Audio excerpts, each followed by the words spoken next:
Hello दोस्तों, मैं doctor Manish Gupta अपने चैनल में आपका स्वागत करता हूं।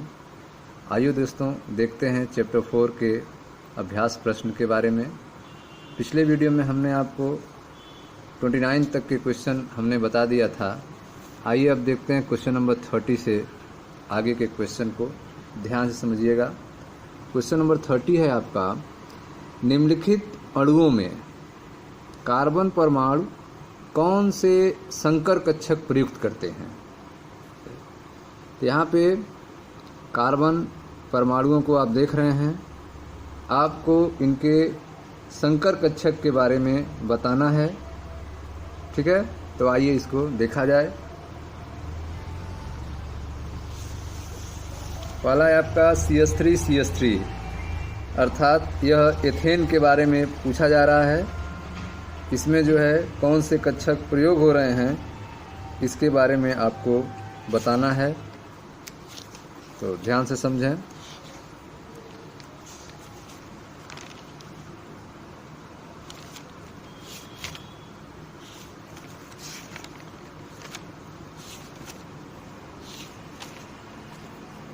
देखें CH3 यह आपका क्वेश्चन नंबर 30 है। पहला था आपका एथेन, जिसको CH3 के रूप में लिख सकते हैं। 2 कार्बन है, इस कार्बन को हम 1 दे रहे हैं नंबर, इसको 2 दे रहे हैं नंबर। ठीक है, कार्बन 1 कार्बन 2। इस कार्बन का संकरण क्या होगा यह जानने के लिए हम सिग्मा बंध की गणना करते हैं। इस कार्बन के पास कितना सिग्मा बंध है, तो आप देखें सिंगल बंध जो होता है सिग्मा बंध ही होता है।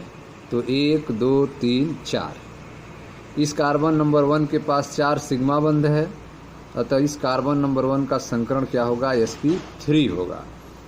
कार्बन नंबर 2 पे आते हैं। कार्बन नंबर 2 के पास सिग्मा बंध कितने हैं, तो 1 2 3 4, 4 सिग्मा बंध है, अतः कार्बन नंबर 2 का भी संकरण sp3 होगा। ठीक है, तो दोनों कार्बन 1 और कार्बन 2 sp3 संकरित कक्षकों को प्रयुक्त करते हैं। ये पहले का आंसर हो गया। यहाँ पर दोनों कार्बन जो हैं sp3 संकरित कक्षकों को प्रयुक्त करते हैं। ठीक है, अब ख वाला जो है आपका वह है CH3CH डबल बंध CH2।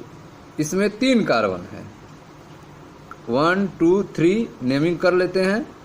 अब प्रत्येक कार्बन का संकरण हम पता करते हैं। तो देखें ख वाले को ध्यान से, यह आपका दिया गया था CH3, ठीक है, CH डबल बंध CH2। ओपन स्ट्रक्चर हमने लिख दिया इसका, क्लोज स्ट्रक्चर आपके क्वेश्चन में दिया था CH3 CH डबल बंध CH2। नेमिंग कर दे रहे हैं, carbon number 1 carbon number 2 carbon number 3। Carbon number 1 का संकरण क्या है, तो सिग्मा बंध देखते हैं।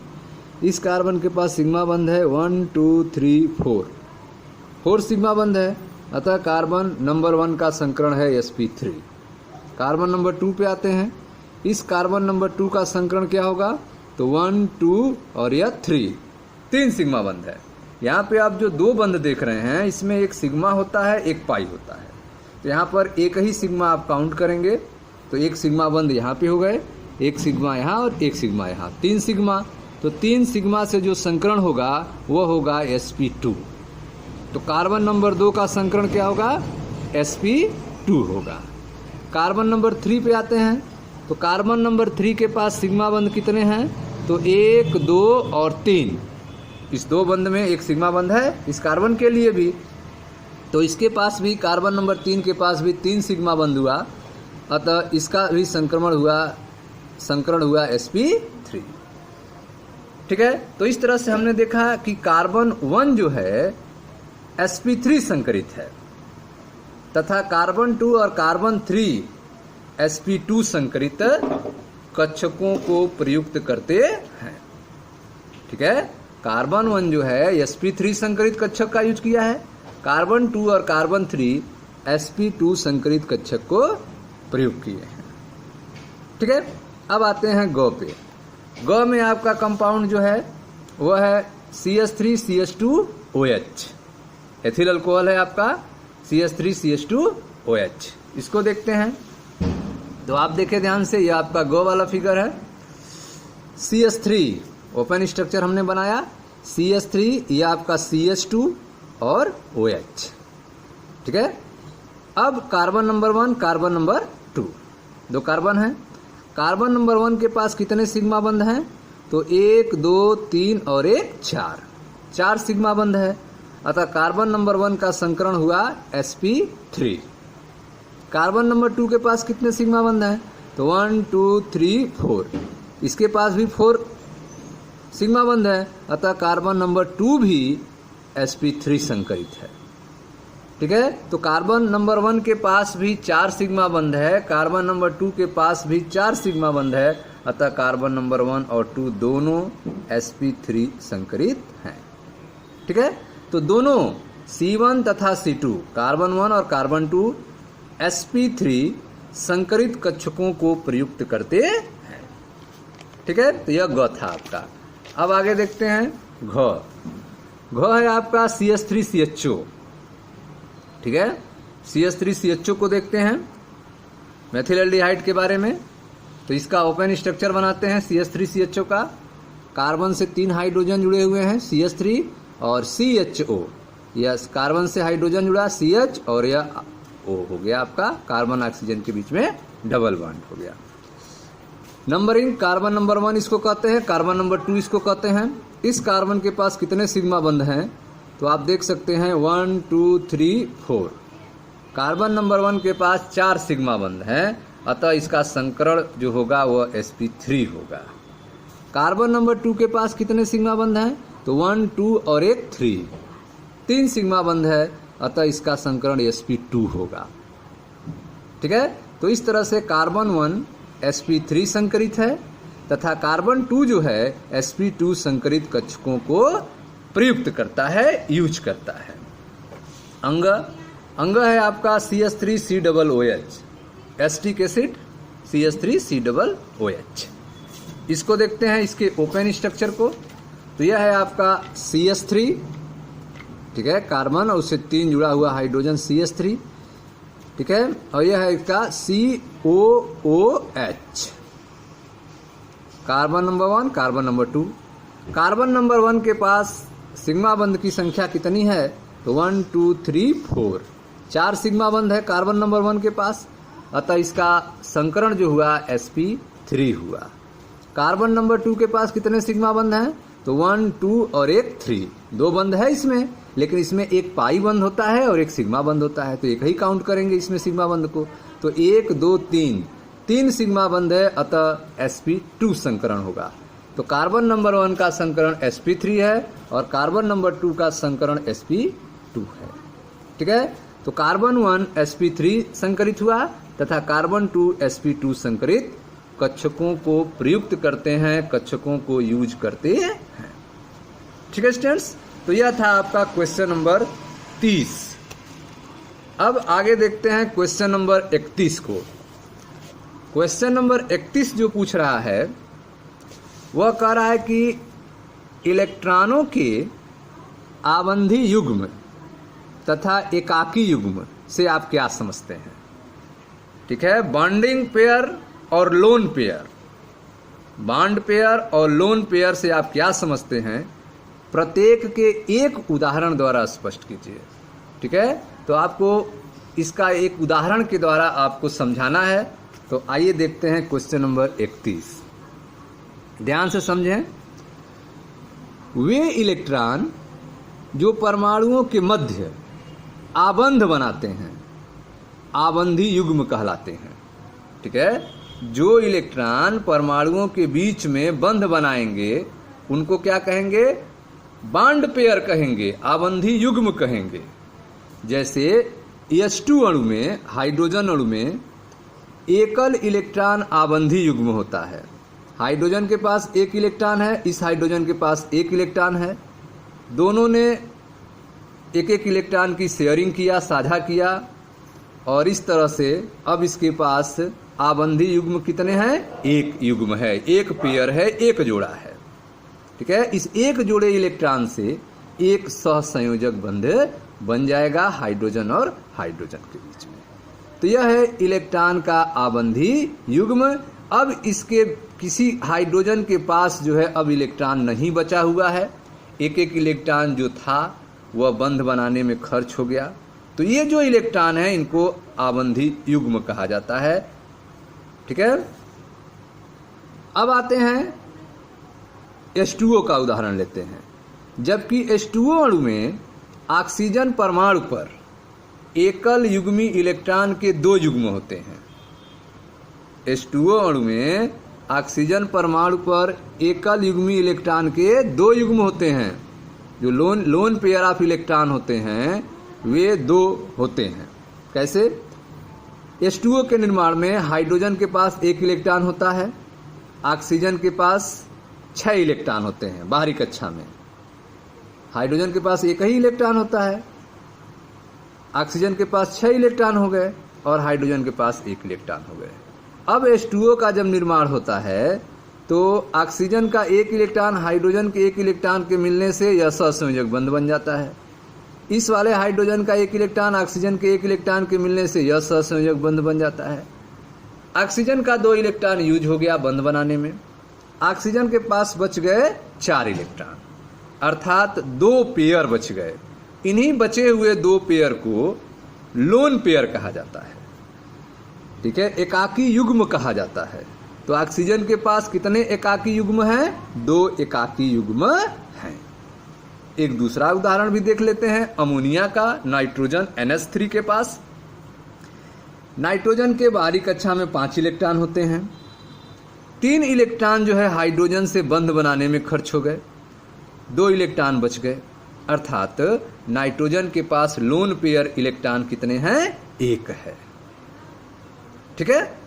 तो इस तरह से आपने देखा कि H2 अणु के निर्माण में, हाइड्रोजन अणु के निर्माण में कोई लोन पेयर नहीं बचता है, एकाकी युग्म नहीं बचता है, इसके पास केवल आबंधी युग्म ही रहते हैं। जबकि H2O में 2 एकाकी युग्म है, लोन पेयर ऑफ इलेक्ट्रॉन है, जबकि अमोनिया में नाइट्रोजन के पास 1 लोन पेयर ऑफ इलेक्ट्रॉन है, ठीक है।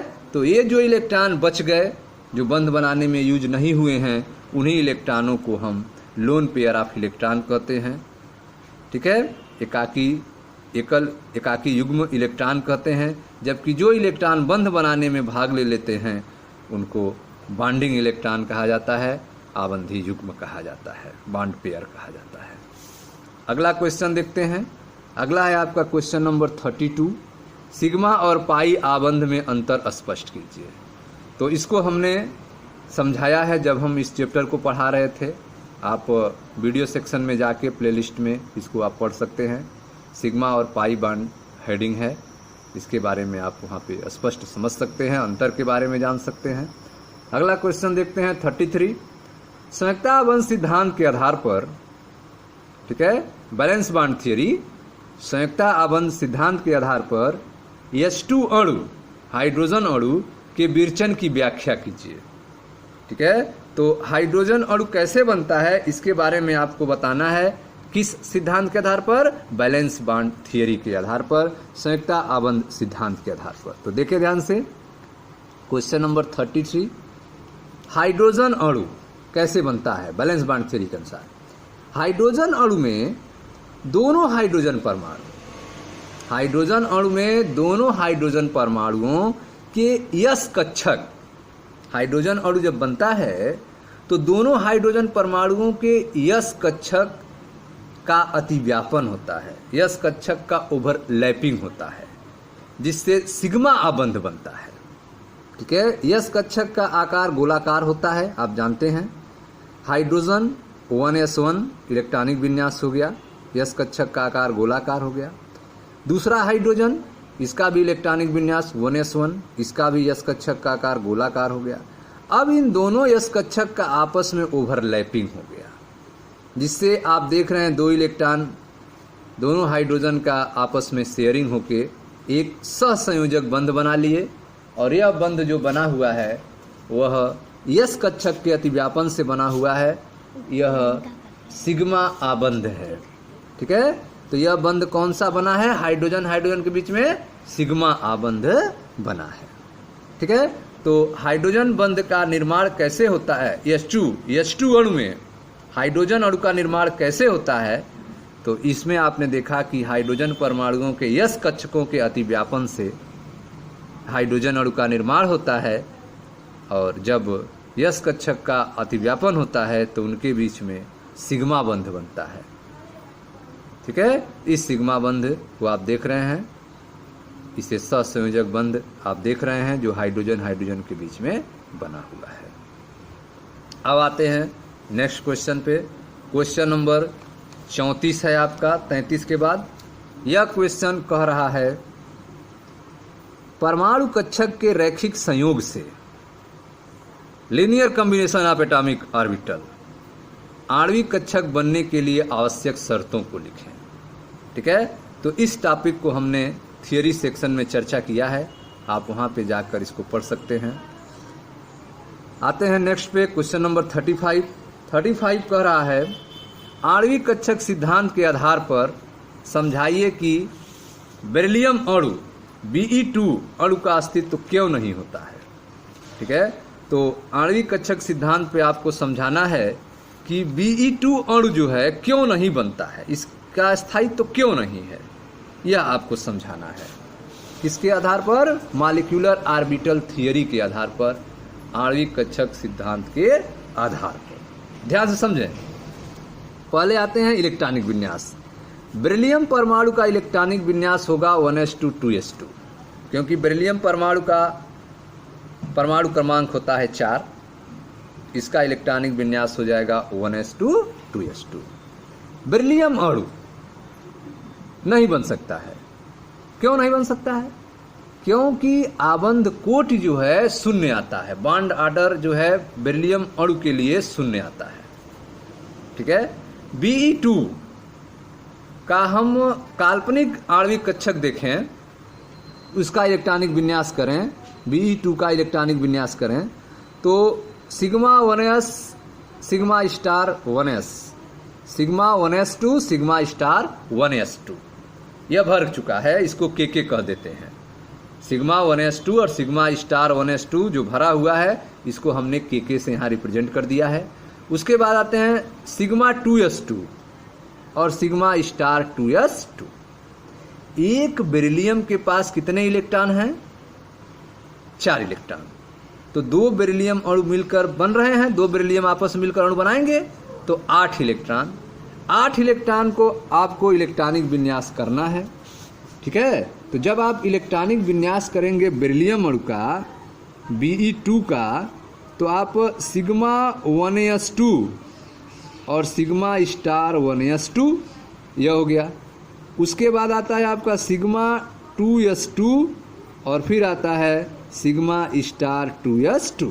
कितने नंबर इलेक्ट्रॉन हो गए? 2 4 6 8 इलेक्ट्रॉन हो गए। एक बी के पास 4 इलेक्ट्रॉन तो 2 बी के पास 8 इलेक्ट्रॉन। इलेक्ट्रॉनिक विन्यास कर दिए बी अणु का, बेरिलियम अणु का। अब sigma 1s2 sigma star 1s2 को हम के से लिखते हैं, के से लिख सकते हैं। तो जो बच गए उसको लिख देते हैं। ठीक है। Sigma 2s2 sigma star 2s2। आबंध कोटि क्या होगा इसका? बॉन्ड ऑर्डर क्या होगा? तो आबंध कोटि बराबर होता है 1/2 number of bonding electron minus number of anti bonding electron. ठीक है। तो बॉन्डिंग 1/2 हो गया आपका। बॉन्डिंग इलेक्ट्रॉन कितने हैं और एंटी बॉन्डिंग इलेक्ट्रॉन कितने हैं? बॉन्डिंग इलेक्ट्रॉन मतलब यह वाले इलेक्ट्रॉन, तो 2 4 हो गए आपके बॉन्डिंग इलेक्ट्रॉन। एंटी बॉन्डिंग कितने हैं? स्टार वाले 2 और यह 2 4, तो 4 - 4 अगर, ठीक है, 4 - 4/2 यह 0 हो जाएगा। के कक्षक को छोड़ते हैं, भरा हुआ है, बाहरी कक्षक को ले रहे हैं sigma 2s2 sigma star 2s2। तो इसमें आप देख सकते हैं बॉन्डिंग इलेक्ट्रॉन 2 हैं, एंटी बॉन्डिंग इलेक्ट्रॉन 2 हैं। तो आबंध कोटि बराबर 1/2 number of bonding electron 2 minus number of anti bonding electron 2, तो 2 - 2/2 यह भी 0 हो गया। ठीक है। तो आप देख रहे हैं कि Be2 अणु का इलेक्ट्रॉनिक विन्यास क्या हो गया? 0 हो गया। आबंध कोटि क्या हो गया? 0 हो गया। जब बॉन्ड ऑर्डर 0 हो गया इसका मतलब बंध नहीं बनेगा, Be2 के बीच में बंध नहीं बनेगा, अर्थात यह संभव नहीं है, Be2 अणु संभव नहीं है। ठीक है, नेक्स्ट देखते हैं। अगला है आपका क्वेश्चन नंबर 36। निम्नलिखित स्पीसीज के आपेक्षिक अस्थायित्व की तुलना कीजिए तथा उनके चुंबकीय गुण इंगित कीजिए। ठीक है, तो यहाँ पे कुछ स्पीसीज दिए गए हैं, इनके स्टेबिलिटी की तुलना करना है, अस्थायित्व की तुलना करना है और उनके चुंबकीय गुण के बारे में भी बताना है कि अनचुंबकीय होगा कि चुंबकीय होगा, यह सारी चीज़ें आपकी व्याख्या करना है। इसमें आप देखें जो स्पीसीज दिए गए हैं उसमें है O2 ऑक्सीजन अणु di oxygen, O2 plus O2 minus super oxide तथा O2 2 माइनस परऑक्साइड। ठीक है, इनके स्टेबिलिटी की तुलना करना है और इनके चुंबकीय गुण के बारे में भी बताना है। तो आइए देखते हैं क्वेश्चन नंबर 36 को, ध्यान से समझिएगा दोस्तों। O2 प्लस O2 माइनस तथा O2 2 माइनस स्पीसीज के आणविक कक्षक का इलेक्ट्रॉनिक विन्यास शुरू कर रहे हैं हम। पहले शुरू करते हैं O2 का। इसके पास नंबर ऑफ इलेक्ट्रॉन कितने होंगे? एक ऑक्सीजन के पास 8, तो 2 ऑक्सीजन के पास 16 इलेक्ट्रॉन।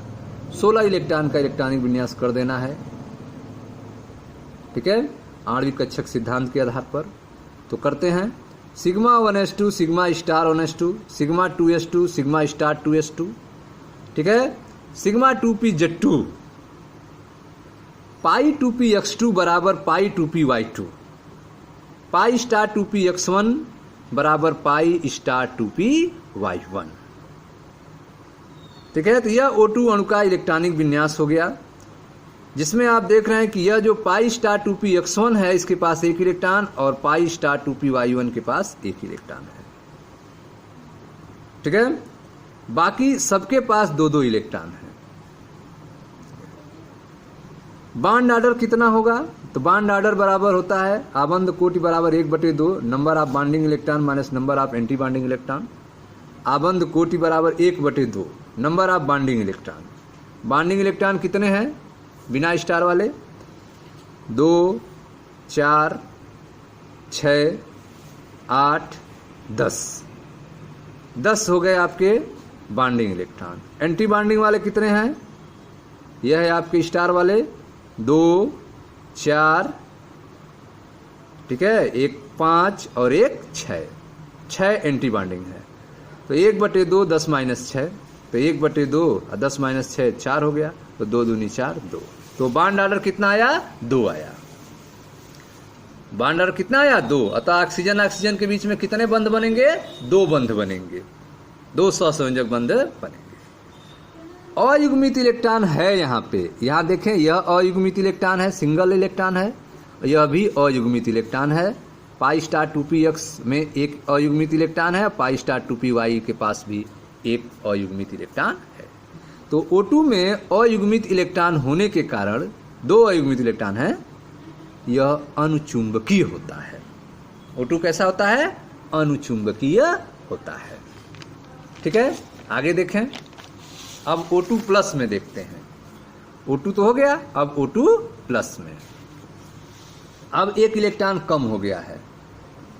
ठीक है, तो जब 1 इलेक्ट्रॉन कम हो जाएगा तो यह जो आप यहाँ पे इलेक्ट्रॉनिक विन्यास किए थे पाई स्टार 2py1, तो यह इलेक्ट्रॉन नहीं है, यहाँ पे 0 हो गया, केवल बच गया pi star 2px1 pi star 2px1।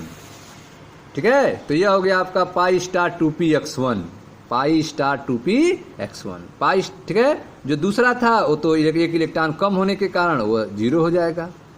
ठीक है, तो उसी तरह से आप इलेक्ट्रॉनिक विन्यास करेंगे O2 प्लस का sigma 1s2 sigma star 1s2 sigma 2s2 sigma star 2s2 sigma 2pz2 पाई 2px2 बराबर पाई 2py2 पाई स्टार 2px1। ठीक है, आबंध कोटि कितना होगा? तो 1/2 बॉन्डिंग इलेक्ट्रॉन 10 और माइनस एंटी बॉन्डिंग इलेक्ट्रॉन 5 होंगे। तो 10 माइनस 5 5/2 अर्थात 2.5, 2.5। आणविक कक्षक में एक अयुग्मित इलेक्ट्रॉन आप देख रहे हैं, ठीक है। आणविक कक्षक में एक अयुग्मित इलेक्ट्रॉन युग्म है, अतः यह भी अनुचुंबकीय होगा। आणविक कक्षक में एक अयुग्मित इलेक्ट्रॉन है, अतः यह भी क्या होगा, अनुचुंबकीय होगा। अब आते हैं नेक्स्ट पे, अगला है O2 माइनस। पहले O2 माइनस को देखते हैं। O2 माइनस, O2 माइनस का मतलब क्या हुआ, एक इलेक्ट्रॉन ज्यादा हो गए हैं, एक इलेक्ट्रॉन ज्यादा हो गए, तो आपका पाई स्टार 2px में 2 इलेक्ट्रॉन अब हो जाएंगे। एक इलेक्ट्रॉन जो ज्यादा होगा वो इसमें होगा, अब पाई स्टार 2py1 में एक ही इलेक्ट्रॉन है, और जो इलेक्ट्रॉन एक्स्ट्रा हुआ है वो पाई स्टार 2px में आ जाएगा, अर्थात एक की जगह 2 इलेक्ट्रॉन अब हो जाएंगे। तो O2 माइनस का इलेक्ट्रॉनिक विन्यास आप करोगे तो sigma 1s2, sigma star 1s2, sigma 2s2, sigma star 2s2, sigma 2pz2, पाई 2px2 बराबर होगा पाई 2py2 के, पाई स्टार 2px2 के बराबर होगा पाई स्टार 2py1 के। बॉन्ड ऑर्डर कितना होगा, तो बॉन्ड ऑर्डर बराबर होगा अबंध कोटि 1/2 number of bonding electron 10 minus number of anti bonding electron 7। ठीक है, देख सकते हैं आप बॉन्डिंग इलेक्ट्रॉन कितने हैं, 2, 4, 6, 8, 10, और एंटी बॉन्डिंग कितने हैं स्टार वाले, 2, 4, 2, 6 और 1, 7। एंटी बॉन्डिंग वाले 7 इलेक्ट्रॉन हो गए। तो आबंध कोटि बॉन्ड ऑर्डर बराबर 1/2 10 माइनस 7, ठीक है, तो 3/2 1.5, बॉन्ड ऑर्डर आ गया 1.5। अतः पाई स्टार 2py1 में आप देख रहे हैं अयुग्मित इलेक्ट्रॉन है।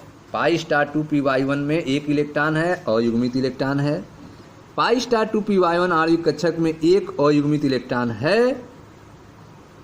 ठीक है। अतः अयुग्मित इलेक्ट्रॉन होने के कारण यह भी क्या होगा, अनुचुंबकीय होगा। यह भी क्या होगा, अनुचुंबकीय होगा, ठीक है, यह भी अनुचुंबकीय होगा। अब आते हैं O2 पर 2 माइनस, ऑक्सीजन पे कितने माइनस, 2 माइनस। अब जो बाहर एक इलेक्ट्रॉन थे अब 2 इलेक्ट्रॉन हो जाएंगे। पाई स्टार 2px में भी 2 इलेक्ट्रॉन हो गए, अब पाई स्टार 2py1 में भी 2 इलेक्ट्रॉन हो गए, क्योंकि 2 इलेक्ट्रॉन एक्स्ट्रा आए हैं। O2 पर 2 माइनस है, ठीक है, केवल O2 होता है तो पाई स्टार 2px1 होता है, पाई स्टार 2py1 होता है। 2 इलेक्ट्रॉन एक्स्ट्रा आ गए हैं तो एक इलेक्ट्रॉन इसमें चला गया, एक इलेक्ट्रॉन इसमें चला गया, ठीक है। इलेक्ट्रॉनिक विन्यास आप देख सकते हैं, sigma 1s2, sigma star 1s2, sigma 2s2, sigma star 2s2, sigma 2pz2, पाई 2px2, पाई 2py2, पाई स्टार 2px2 और पाई स्टार 2py2।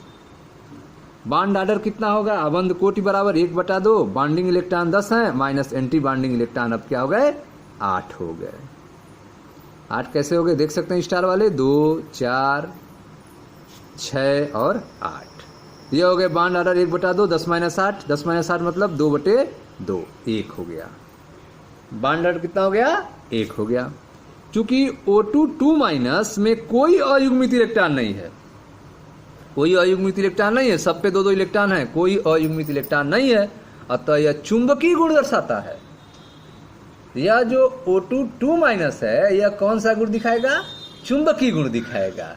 बाकी लोगों के पास अयुग्मित इलेक्ट्रॉन थे, अतः वे अनुचुंबकीय गुण दिखाते थे, ठीक है। अब बात करते हैं स्टेबिलिटी की, अस्थायित्व की। अतः जो अस्थायित्व का क्रम होगा वह होगा O2 less than O2 minus, less than O2 2 minus और लेस देन O2 प्लस। यह स्थायित्व का क्रम है। सबसे ज़्यादा स्टेबल होगा O2 प्लस, उससे कम स्टेबल होगा O2 2 माइनस, उससे कम स्टेबल होगा O2 माइनस, और सबसे, ठीक है, कम स्टेबल होगा O2। तो यह स्टेबिलिटी का क्रम आप देख रहे हैं, ठीक है। अस्थायित्व का क्रम यह होगा आपका O2 less than O2 minus, less than O2 2 minus, less than O2 plus.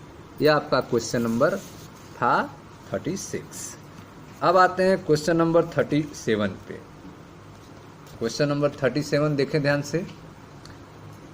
कक्षकों के निरूपण में उपयुक्त धन तथा ऋण चिन्हों का क्या महत्व है, ठीक है। तो जब आप ऑर्बिटल्स को बनाते हैं, कक्षकों को बनाते हैं, तो उसमें प्लस माइनस लिखते हैं।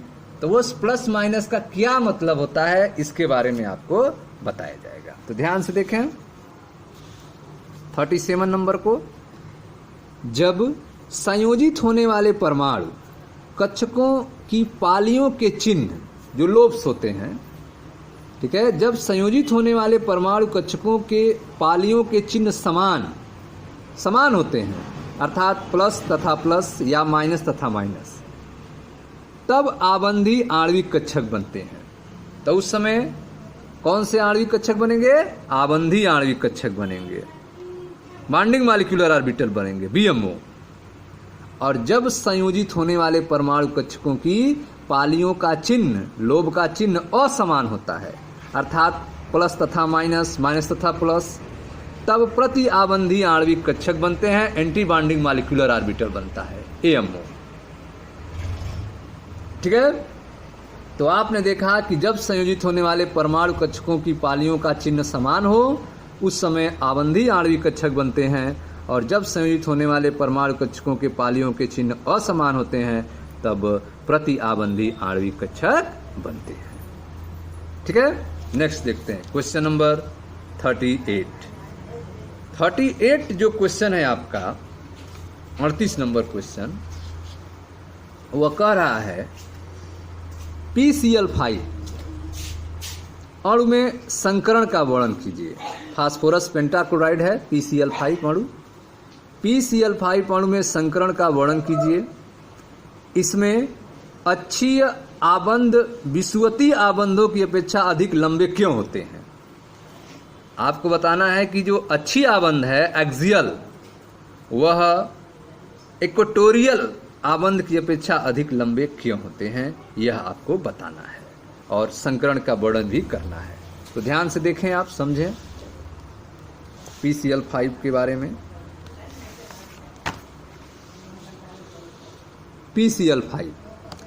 PCl5 में फास्फोरस का परमाणु क्रमांक 15 होता है, और इसका इलेक्ट्रॉनिक विन्यास होगा 1s2 2s2 2p6 3s2 3p3। ठीक है।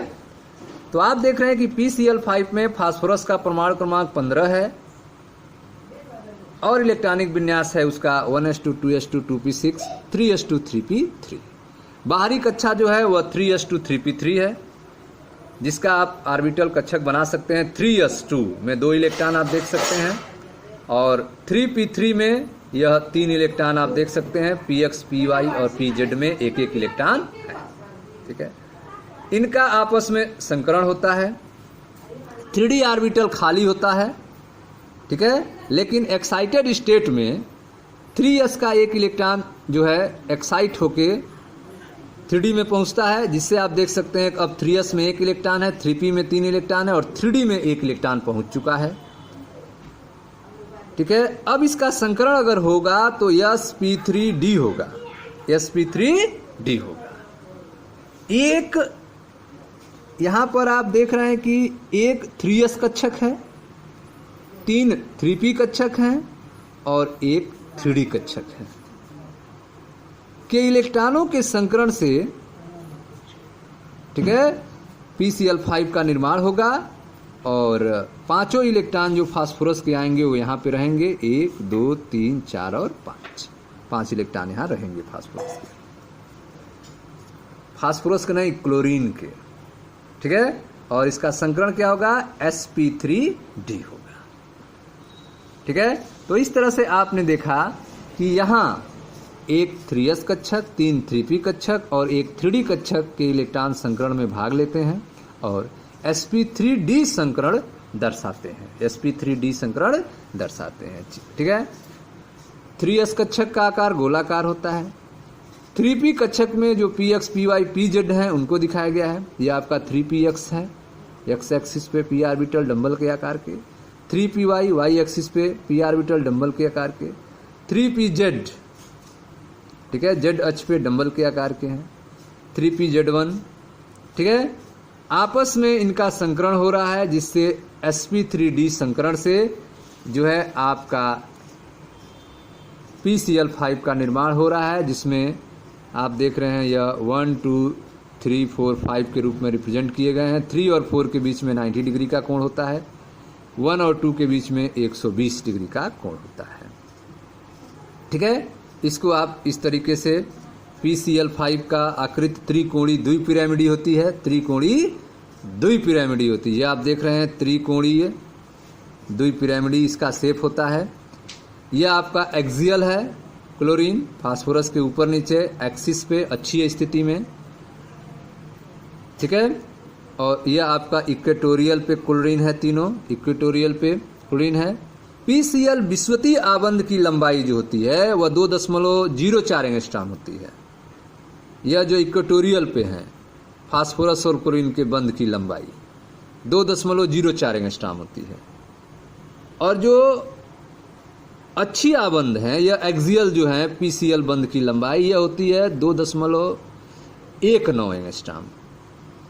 तो यह लंबाई अधिक है, अच्छी आबंध की लंबाई 2.19 एंगस्ट्रॉम है जो P और Cl के बीच की लंबाई है। जबकि यह जो इक्वेटोरियल पे है जो विषुवतीय आबंध लंबाई है इसकी कम है, 2.04 एंगस्ट्रॉम है। ऐसा क्यों होता है? तो अच्छी आबंध लंबाई अधिक होने के कारण एकल एकल युग्म इलेक्ट्रॉन के बीच में प्रतिकर्षण होता है, जिसके कारण अच्छी आबंध की लंबाई अधिक हो जाती है। इलेक्ट्रॉनों के प्रतिकर्षण के कारण लंबाई अधिक हो जाती है अच्छी पे। ठीक है, तो रीजन आप क्या देंगे? रीजन आप देंगे कि PCl विषुवतीय आबंध की लंबाई 2.04 एंगस्ट्रॉम है, जबकि PCl अच्छी आबंध की लंबाई 2.19 एंगस्ट्रॉम है। अच्छी आबंध की लंबाई अधिक होने के कारण एकल एकल इलेक्ट्रॉन युग्म में प्रतिकर्षण अधिक होता है। अच्छी आबंध की लंबाई अधिक होने के कारण क्या होता है? एकल एकल इलेक्ट्रॉन युग्म के बीच में प्रतिकर्षण अधिक होता है।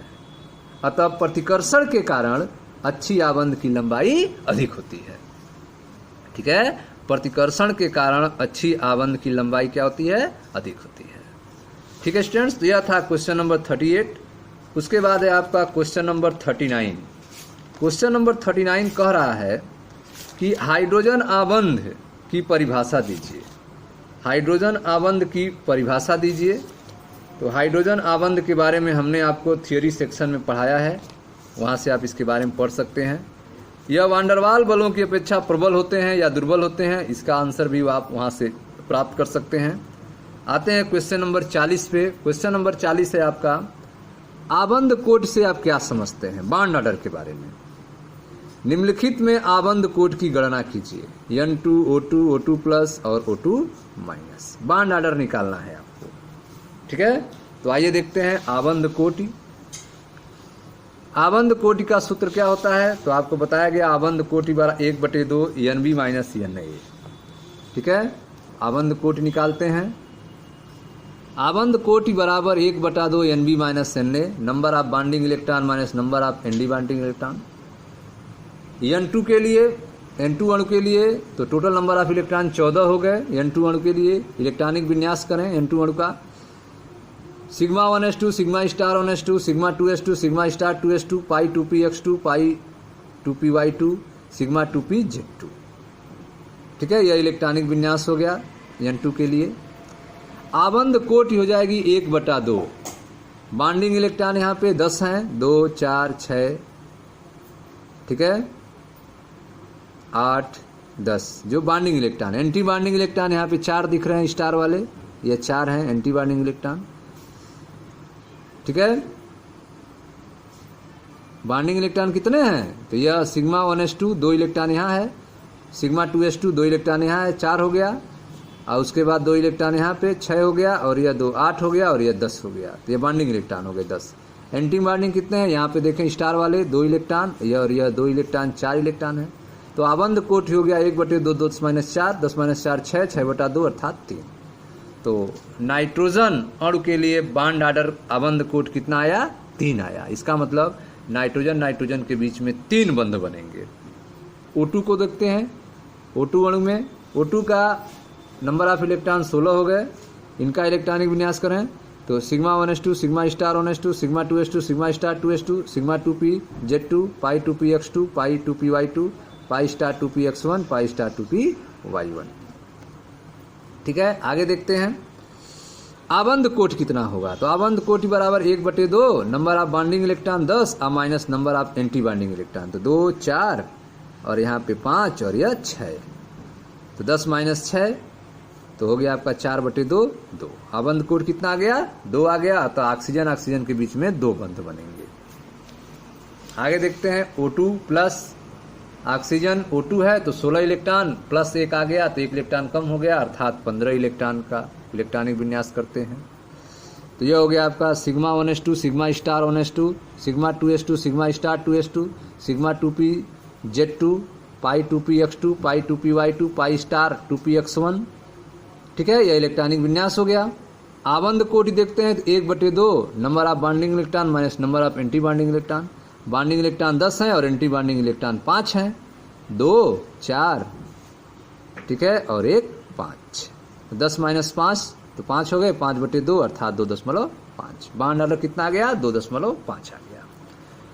अब अगला देखते हैं O2 माइनस। O2 माइनस के पास नंबर ऑफ इलेक्ट्रॉन कितने हो गए? 17 का इलेक्ट्रॉनिक विन्यास sigma 1s2 sigma star 1s2 sigma 2s2 sigma star 2s2 sigma 2pz2 पाई 2px2 पाई 2py2 pi star 2px2 pi star 2py1। ठीक है, इलेक्ट्रॉनिक विन्यास हो गया। आबंद कोटि कितना हो जाएगा? 1/2 नंबर ऑफ बॉन्डिंग इलेक्ट्रॉन 10 है minus number of anti bonding electron कितने हैं? तो 2 4 2 6 और 1 7। यह हो गया 10 माइनस 7 3/2 अर्थात 1.5। तो यह आबंद कोटि हो गए 1.5। ठीक है, तो यह था आपका क्वेश्चन नंबर 40 जिसमें आपने बॉन्ड ऑर्डर की गणना किया। मैं मनीष गुप्ता अपने चैनल में आपका स्वागत करता हूं। मिलते हैं स्टूडेंट्स नेक्स्ट वीडियो में जहां अगले अध्याय के एक्सरसाइज की चर्चा की जाएगी। Thank you.